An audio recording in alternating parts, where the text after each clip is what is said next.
Hey, this is Julie. Hope you enjoyed this episode of the Grow Podcast. I've got Justin with Phoenix Senior Living and Kristine with the Yardi Systems.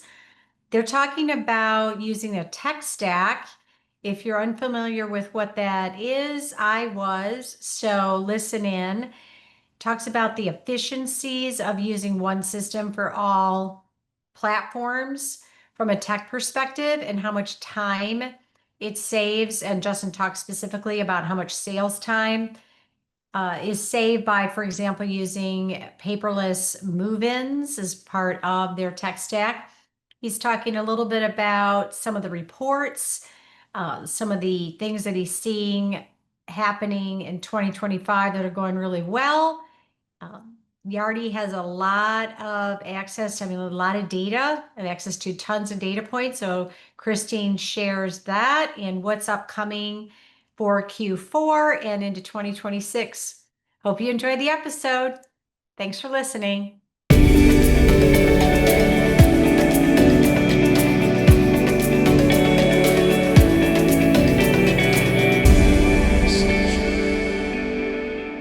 This episode of the Grow Your Occupancy podcast is sponsored by Yardi.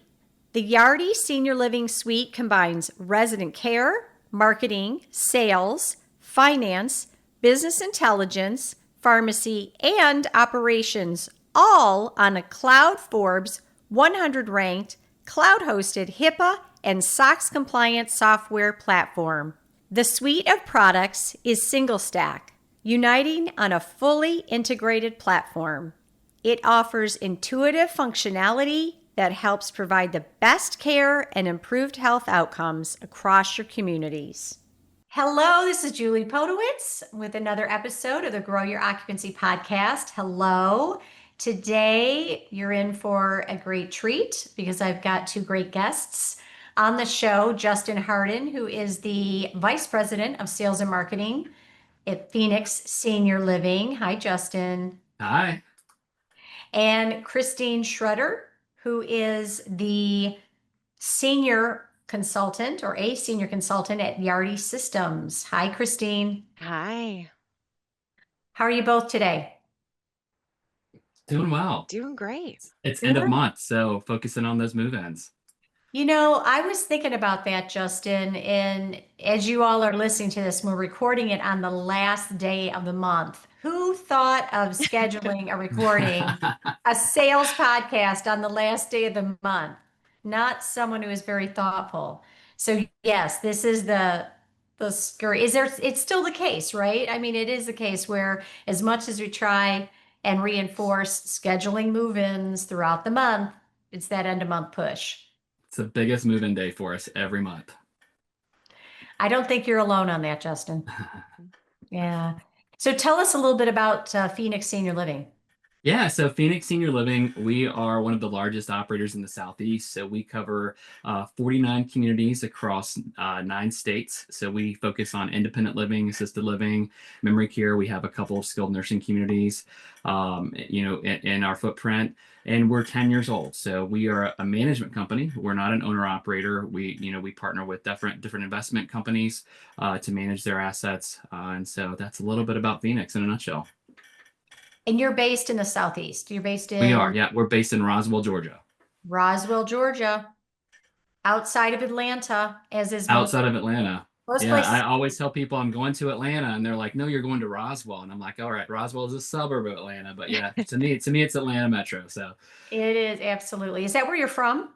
I'm not. So I actually live in North Carolina, so I'm a couple of states north, but still kind of in our footprint. Absolutely. Absolutely. And Kristine, a little bit about Yardi. Yeah, thanks so much. So, Yardi, we are so excited. We just celebrated a great anniversary. We're going into our 5th decade now. And we provide a single stack solution for senior living. So, I primarily work on our senior CRM, but we also have our senior housing software. We have our EHR, senior IQ, lots of great different disciplines for senior living providers. Well, thank you. I know that, and thanks for being a sponsor on the Grow Your Occupancy podcast. Really Of appreciate course. that.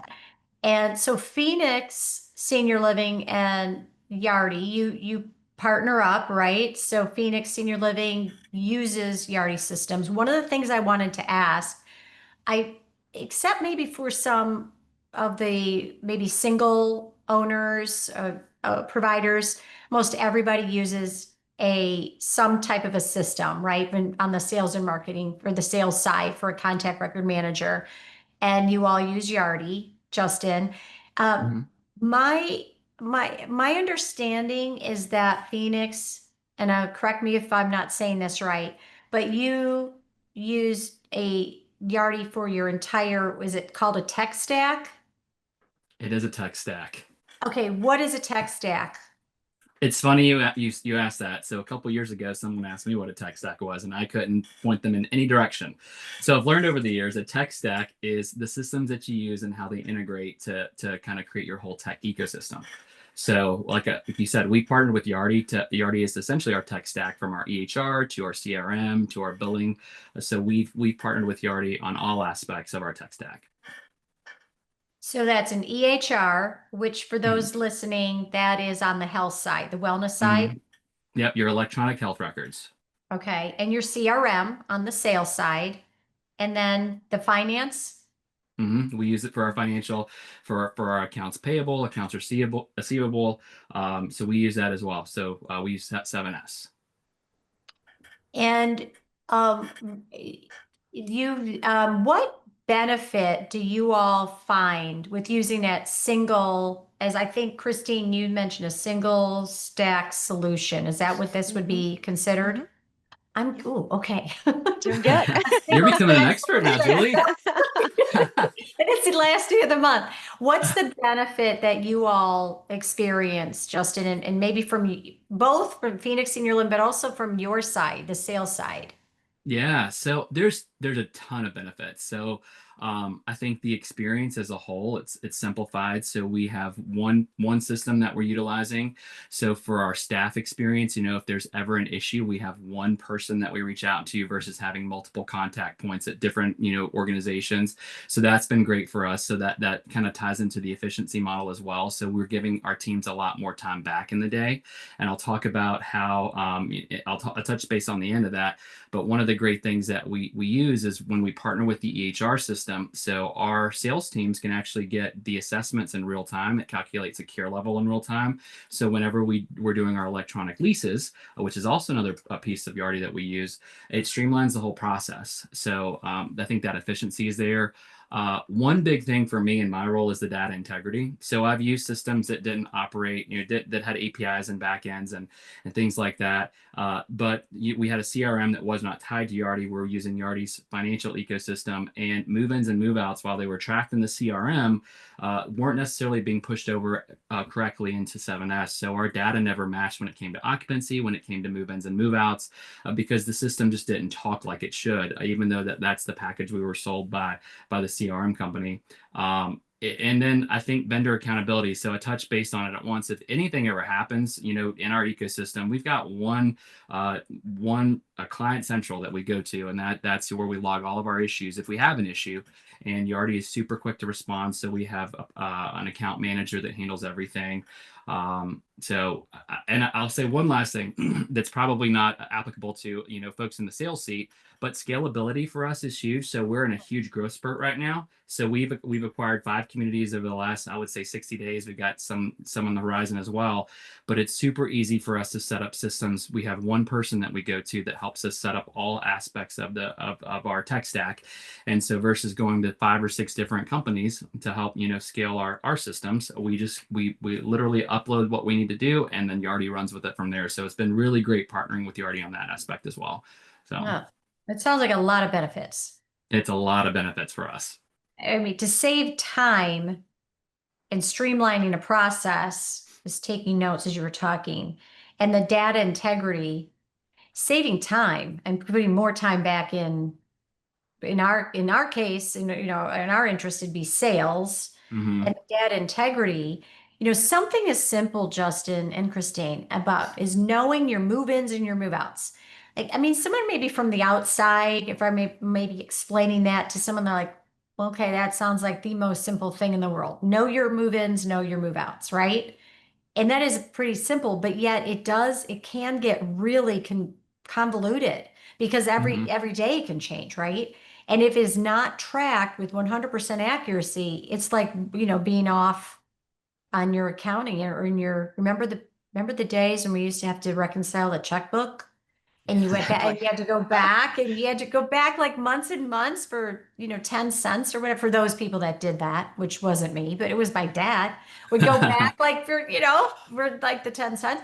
But it's like, how much time do people waste or spend doing stuff like that when they could spend it in, on activity that makes impact on the bottom line? Julie, I think you hit the nail on the head. I mean, the single source of truth for me is so important.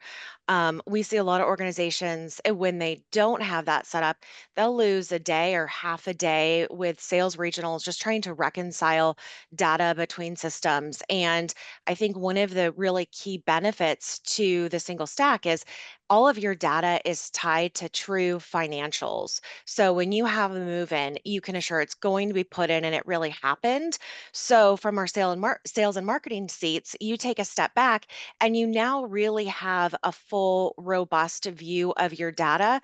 So, your leadership is able to follow the marketing dollars from the inquiry through the move in and then pull into that interesting, in data on length of stay by referral source. And you're looking at good, real information. It's so Hmm. important.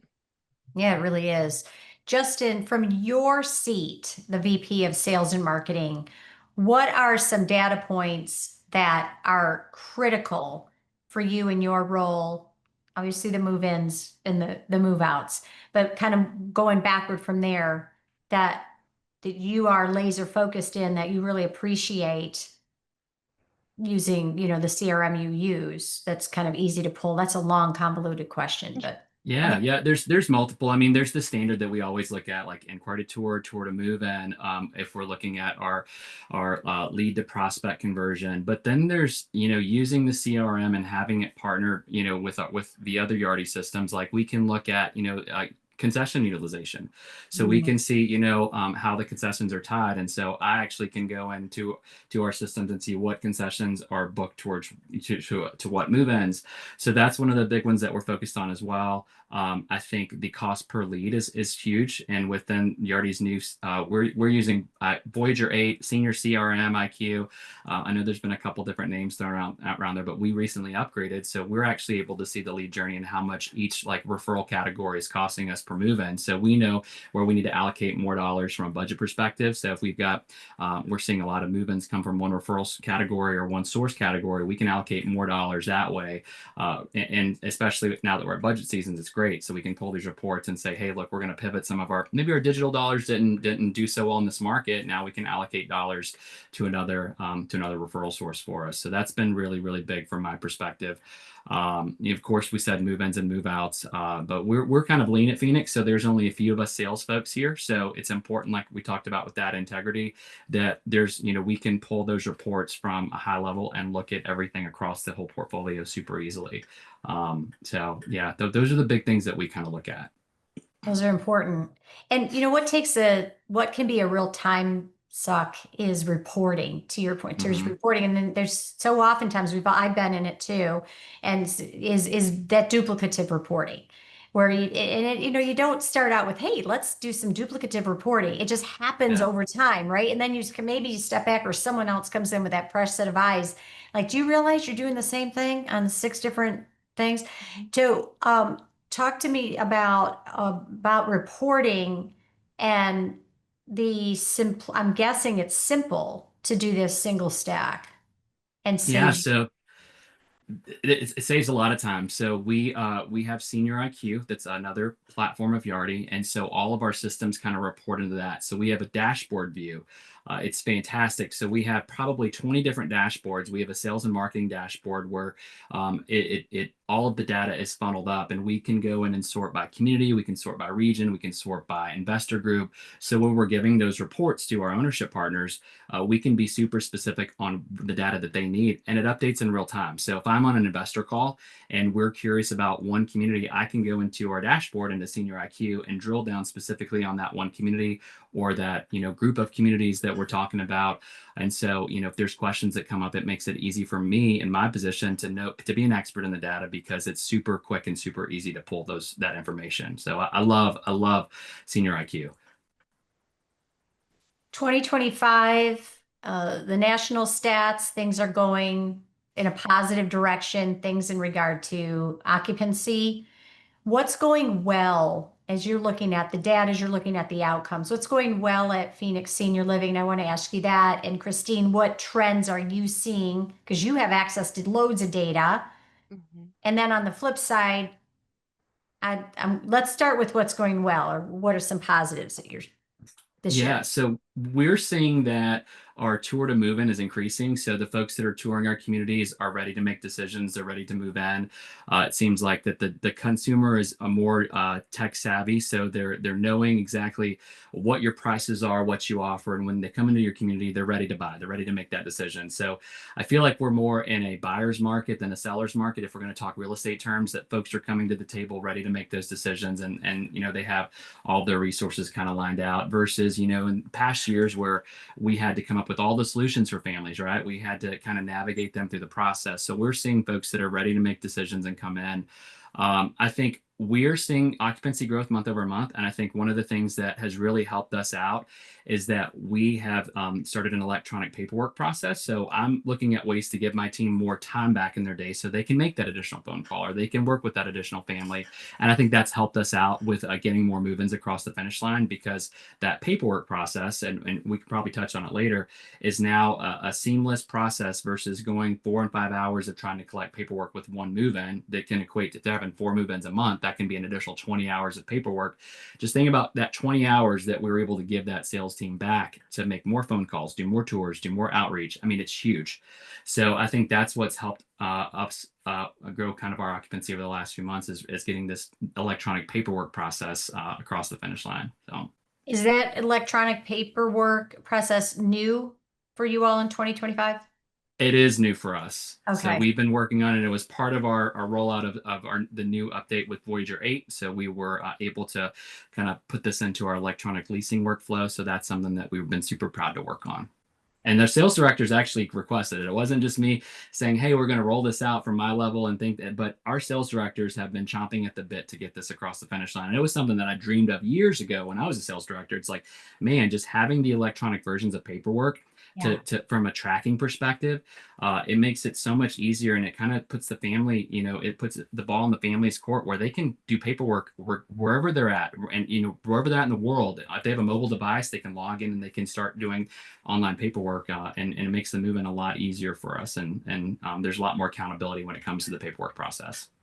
Well, 20 hours of selling time, statistically, it's 6 to 11 hours of selling time per move-in. You got 2 to 3 Mhm. move-ins right there. Right. Yeah, when you're It's looking at, huge. yeah, it is huge. It is huge. Justin, when you say your tour to move in is that conversion is improved for multiple reasons. One is customers are coming to you all with at a point where maybe they're more informed, they're quote unquote more ready. So when they are touring, not everybody, but when they're touring, they're a little bit farther down in the funnel than you've seen in years past. Mhm. What conversion are you looking at tour to move in? And would you say to people listening, is a benchmark to measure against tour to move in, say a baseline benchmark and a goal benchmark for rental? Yeah. Yeah, so I would say like a baseline, if you're not seeing at least 30% inquiry Uh-huh. or tour to move in, there may be an issue there in that community. So we're seeing numbers closer to 42% in our community. So that goal that we've always had, I mean, I remember growing up as a sales director, our goal was 50%. So one out of every two we wanted to convert. And I think with the influx of digital leads over the last few years, we've seen that number dwindle down significantly from what it was, 10 years ago, 15 years ago when I was a sales director. We're happy flirting with 36 to 42%. We're really happy with that number. I appreciate you saying that because yeah, 33%, one out of three, people will send, they say, oh, it's 65%, it's 70%. Is it really? Are you only bringing people in that are depositing now, right? One out of three, 40%, four out of 10. I mean, those are strong closing numbers. Mhm. Thank you and for those of you that listening that maybe don't have this tour to move in, benchmark set or unsure of what's happening, I would agree. 30% is a great baseline there, and anything above that consistently. Yeah. Kristine, what are you seeing with, like you can peer under the hood, right? And a lot of data, trends from a positive Exactly. perspective, and then what are you seeing as still challenging based on data? Yeah. Well, one of the things that Justin was sort of alluding to was that time that our prospects are taking before they walk into our doors where they're doing a lot of research. And this is resulting in a shorter sales cycle. We are seeing now the number of days from the inquiry to the tour can be, it's in the teens sometimes. Its average is about 20 plus or minus days. So I think that is, the shift there into those shorter sales cycles is really interesting, especially coupled with that increased demand. This past month we saw about 10% greater amount of leads on average for our partners than they had the year prior. And what that's really translating to is increased work for our sales counselors. So the downside of that is we do sometimes see our past due tasks or those unmet promises are creeping up. So I think as Justin was talking about finding the efficiencies for your on-site team is becoming so much more important, especially as now we're layering in AI on top of our systems too, to really help our sales counselors work efficiently, get some of this work out, identify those opportunities. And that work is so important. And I think also, speaks to the benefit of what we were talking about earlier with single stack. If we put all of our data in one place, it becomes easier for those tools to help us analyze the data. And that's something that I think is really is top of mind for us. You said that from the data that you have, which I know is thousands and thousands of points of data, new Yeah. leads September, which is when we're recording this of Mhm. 2025, are up 10% from September of 2024. That's correct. Yeah. And that cadence has been true for the past few months. So, we're seeing that and even more so over 2023. I think that we can expect, right, that number is going to continue to climb.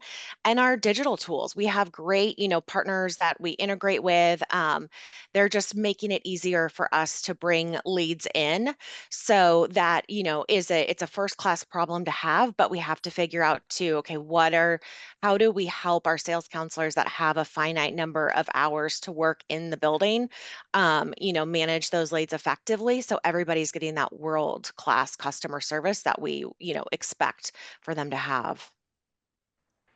Kind of going back to the paperless move-in solution Justin mentioned is one way that saves time, puts time back into being able to do Absolutely. what is so critically needed, which is the phone calls and the face-to-face and the planning and spending time with customers.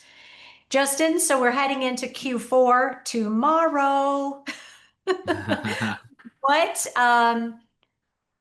what would you say would be you guys are doing great. You're growing, your company is growing, your occupancy is growing, conversion's growing. What's one area where you feel like, okay, we're wanting to continue to work, or one area you're continuing to see challenges? Yeah, so from a marketing perspective, we're still telling our story. So we've been in this space for about 10 years, but we're really defining who we are as Phoenix and what the experience is. So I think for 2026, it's hard to say that 2026, it seems like we just started saying 2025. We're investing more in advertising and branding across the ecosystem. So you're going to see more stories being told from our resident perspectives, from our staff perspectives, and some families as well. And so that's one thing that we're focused on. We're also focused on continuing to drive over the next quarter with move-ins because we know things are about to slow. So we're looking at some strategic sales plans and some contests and stuff to help our sales team stay engaged, especially through these months where we know it's going to be harder. And then one really cool thing that I'm excited about is we know that like January, February are probably some of the slower months in senior housing. So we've actually decided to have January, February as our big training months. So we're going to train our teams really effectively in January, February, so that way we know the rest of the year is going to be smooth sailing for us. So we're taking those slower months we know is going to be historically slower and utilize the downtime, so to speak, to really invest in our teams and make sure that the training is there and then the onboarding is there and that they're ready to sell when the leads start flowing back in March and April. So Sounds like a great plan. Sounds like a great plan. And Kristine, same question to you. If you could solve one, not say solve one problem, but what's one area challenge of looking at the data that you continuously continue to see? Yeah, one of the things that I think is so important for us is we have trained in, I think, as an industry, the importance of speed to lead, the initial touch, and then it's what happens in the story after that. So to make sure that, it's in the next couple weeks after that initial inquiry, is the connection really strong? Do we continue to do good discovery? How do we hold their hands through the sales cycle? I think those next touches after the initial touch are so important for us to just really keep a keen eye on how those leads are moving through the system at that point. Thank you both so much for sharing the tech stack, the single stack, what's working. Sounds like 2025, as we're heading into the last quarter's gone really well for both of you for many reasons.